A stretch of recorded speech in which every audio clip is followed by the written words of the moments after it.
பெரியால 2 பெரிய தலைங்க மோதிக்கிட்டாங்க. ஒன்று ஜுவென்டஸ், ஒன்று இன்டர் மிலான். அதில் இன்டர் மிலான் 3-2ன்னு ஜெயிச்சு 8 பாயிண்ட் லீடு ஏற்றிட்டாங்க லீகில். அண்ட் கண்டிப்பாக என்ன கேட்டிங்கன்னா மோஸ்ட் லைக்லி அவங்க தான் சாம்பியன்ஸ் ஆகிறதுக்கு நிறைய வாய்ப்பு இருக்குது. அண்ட் இந்த கேம் எடுத்துக்கிட்டிங்கன்னா ஃபஸ்ட்டு கோல்லேருந்தே செம ட்ரமாட்டிக்காக போச்சு. ஃபஸ்ட்டு கோல் கேம்பியாஸோ ஓன் கோல் இருக்கும். அது கண்டிப்பாக ட்ரீ கெகோரியோ பெட்டராக பண்ணியிருக்கலாம். அவர் மேலே டிஃப்ளெக்ஷன் பட்டு போவோம். ரொம்பவே soft goal to concede. And Cambiaso இமீடியட்டாக அவங்க டீமுக்கு ஸ்கோர் பண்ணி 1-1 ஈக்குவலைஸ் பண்ணியிருப்பார்.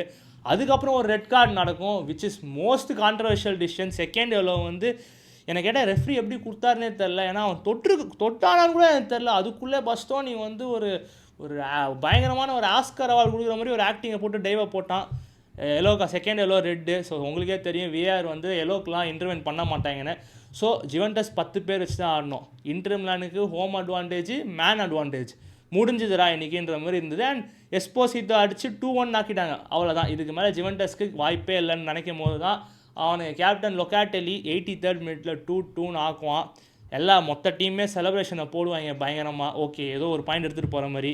ஆனால் அதுதான் இல்லை. ஜீலன்ஸ்கி 98th மினிட்ல கோல் வச்சு சட்டையெல்லாம் கழட்டி மொத்த டீமும் செலிப்ரேட் பண்ணி உண்மையிலே, ஏன்னா இது ஒரு முக்கியமான கேம் அவங்க சீசனில் ஜெயிச்சனால எனக்கு தெரிஞ்சு safe to say Inter Milan are going to be champions.